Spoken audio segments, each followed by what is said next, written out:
two blockbuster powerhouses, two cinematic milestones, but let's be brutally honest, Wonder Woman is the only one people really remember. When that movie dropped, it had the hallmarks of an amazing superhero film. 2 years later, Marvel tried to replicate that magic with Captain Marvel, and it flopped pretty badly. So why did Diana soar where Carol Danvers sank? Today, we are breaking down exactly what Captain Marvel got wrong and what Wonder Woman got incredibly right, and why the MCU's most powerful Avenger felt like a cinematic step backward. Let's dive in. Let's just talk about the obvious. Wonder Woman is a legacy character. She's got brand recognition that Captain Marvel could only ever dream about having. You're comparing an 80-year-old mythological pillar of pop culture to a character who was effectively rebranded just a few years before her cinematic debut. Let's look at the history. Debuting in All-Star Comics number 8 in 1941, Diana of Themyscira was an instant phenomenon. Alongside Superman and Batman, she forms the undisputed DC Trinity. That's basically the DC's equivalent of Tony, Thor, and Steve. She isn't just a popular character, she is the blueprint for the superheroine. In nearly every major comic book popularity poll over the last 2 decades, including IGN's definitive top 100 comic book heroes, Wonder Woman consistently ranks in the top 5 or top 10. She's also a feminist icon and was literally created to challenge the male-dominated comic industry. And that's not my opinion. Take it from the guy who made her, William Moulton Marston, who literally stated, "Frankly, Wonder Woman is psychological propaganda for the new type of woman who should, I believe, rule the world." He took inspiration from other notable figures as well, such as Margaret Sanger, a renowned birth control activist in the early 20th century, and Olive Byrne, who was actually in a polyamorous relationship with Marston and his wife Elizabeth. Olive served as a key inspiration for the character. Diana's signature bracelets were an homage to Olive's own wide-banded bracelets that she always wore. Now, politics and history aside, my point is that's the scope of character that we are talking about. Decades before the DCEU was even a concept, Wonder Woman had a hit 1970s television show and countless animated appearances. Meanwhile, let's look at Carol Danvers. She had a much more volatile time. While she existed in Marvel Comics since the late 1960s, for most of her publication history she was known as Ms. Marvel, alongside a few messy, brief rebrands like Binary and Warbird. She was firmly a B-list, sometimes C-list character. It wasn't until 2012 that writer Kelly Sue DeConnick revamped her, gave her the official title Captain Marvel, and Marvel Comics began actively pushing her as its flagship female hero. But corporate mandates don't instantly equate to organic fan love. Before the MCU, if you polled the general public on the top Marvel heroes, they would name Iron Man, Hulk, or Captain America. Captain Marvel simply did not have that generational global hype that Wonder Woman did. So, right off the bat, these two just weren't playing on the same field in terms of their established fan bases. You think Justice League or DC, and I bet 9 times out of 10, Diana pops up alongside Supes and Bats in your head. You think Marvel and the Avengers, and, well, it might take a reminder to remember that Carol Danvers was a part of them too.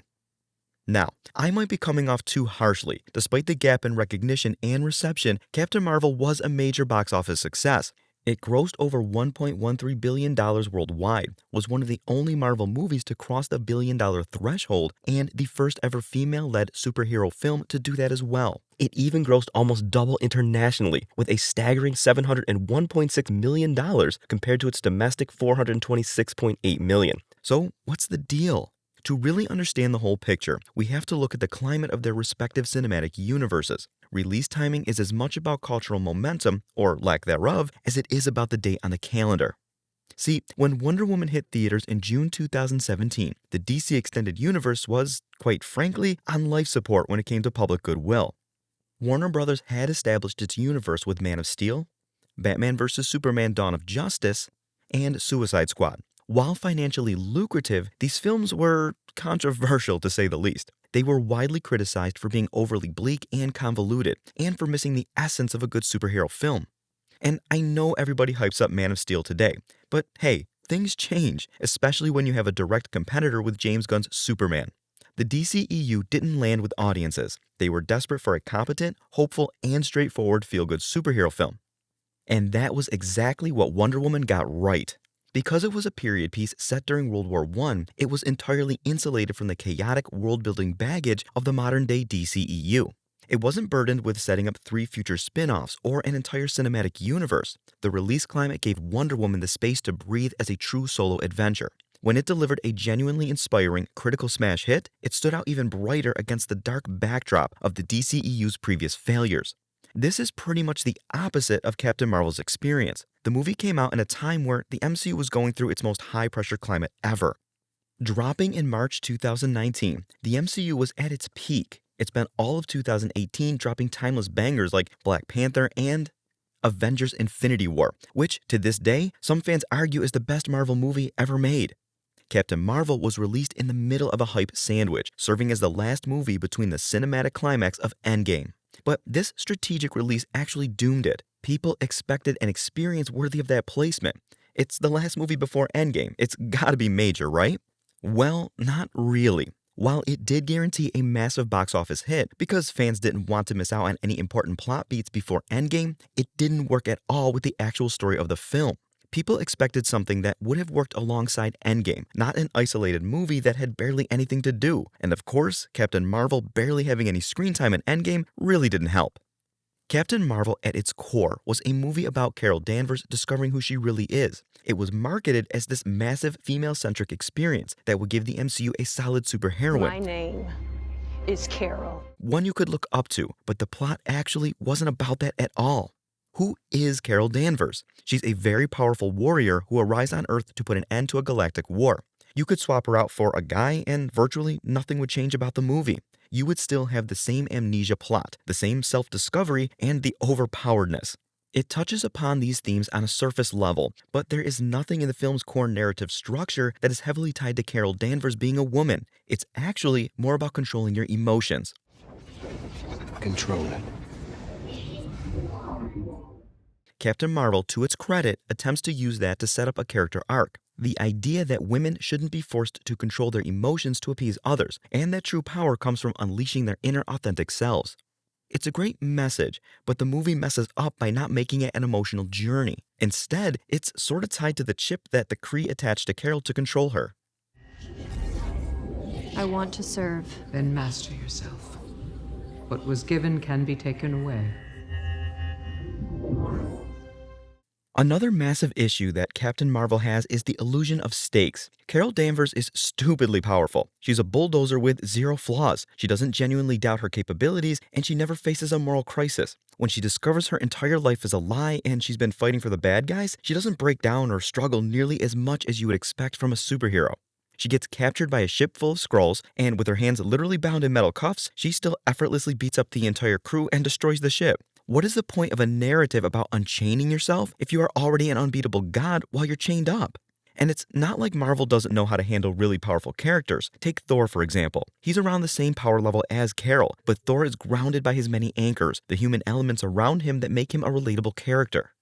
We see him as a young god who is full of enthusiasm and ego, and it's natural. Life hasn't really humbled him yet.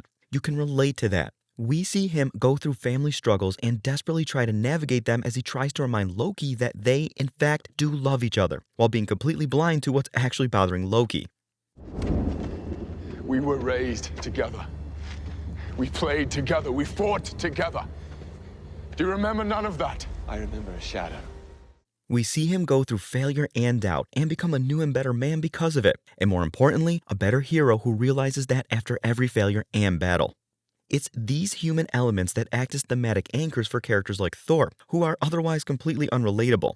We're talking about the golden child of Asgard, a literal god born with a silver spoon. What are we supposed to relate to there? Honestly, there's nothing like that for Captain Marvel. Let's talk about Diana, on the other hand. The entire movie is built around a single cohesive theme, the inherent complexity and evil of mankind. Every major character sits somewhere in this thematic spectrum. The Amazonians isolate themselves because they believe men are inherently corrupt. Diana ventures out because she believes men are inherently good, just poisoned by the influence of Ares. Steve Trevor operates in the messy gray area, believing mankind is capable of both profound good and unspeakable evil, but the good is still worth fighting for. And then you have World War I era humanity, which is pretty much the evil that Amazonians believe is prevalent in the outside world.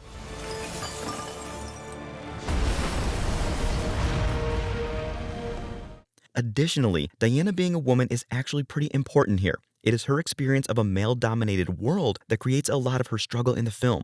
There's a woman. Well.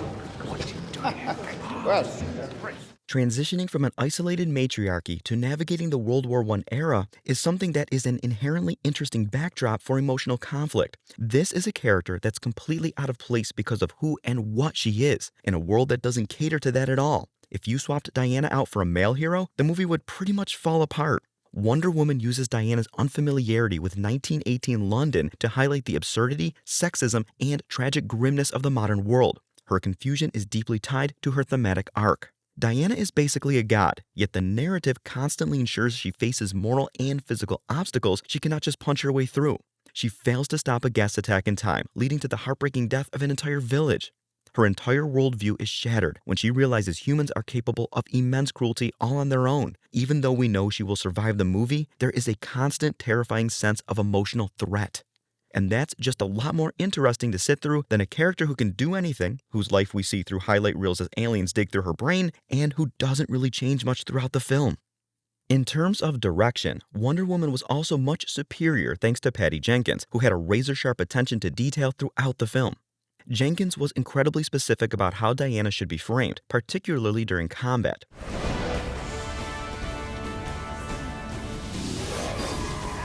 Jenkins actively pushed back against the traditional masculine superhero tropes of fighting. She explicitly instructed Godot not to look angry, aggressive, or bloodthirsty during the action sequences. Instead, Jenkins fine-tuned Godot's body language to project determination, focus, and empathy.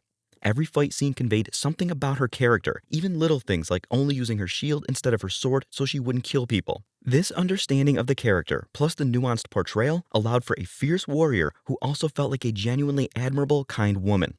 On the opposite end, Captain Marvel was directed by Anna Boden and Ryan Fleck. The duo came from a background of highly intimate, gritty indie films like Half Nelson. They are definitely talented, but their transition to a massive CGI-heavy Marvel blockbuster felt like they didn't really understand how to make a compelling superhero. The action pacing was occasionally spotty, but more importantly, the direction of the main character severely handicapped their lead actor. And contrary to all the hate she gets, Brie Larson is a pretty phenomenal actor. She won that Academy Award for a reason, you know? Yet her performance as Carol Danvers is a bottom 5 casting in the MCU. She came off as an emotionally flat, arrogant character who didn't seem to be fazed by anything. Now, to be fair to Larson, defenders of the movie rightly point out that this was a deliberate narrative choice.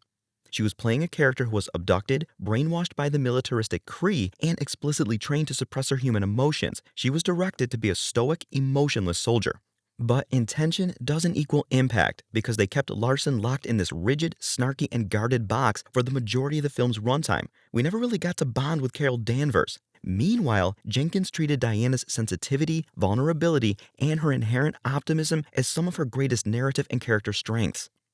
Even when Carol finally breaks free of her Kree programming to unlock her binary form, the emotional catharsis just isn't there. She doesn't suddenly radiate the warmth of humanity the audience was waiting for. She just hits harder, flies faster, and smirks more. Plus, I really think that her arc about regretting what she did to the Kree and restarting their son in the Marvels should have just been in the original movie.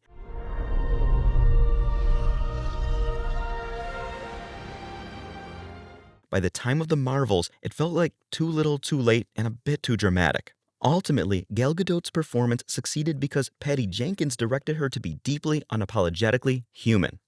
So on all levels, it seems like Wonder Woman is just the more polished product, which is a fancier way of saying it was just better. But that's not because it had the better fight scenes or the cooler characters. It just did everything a superhero film is supposed to do.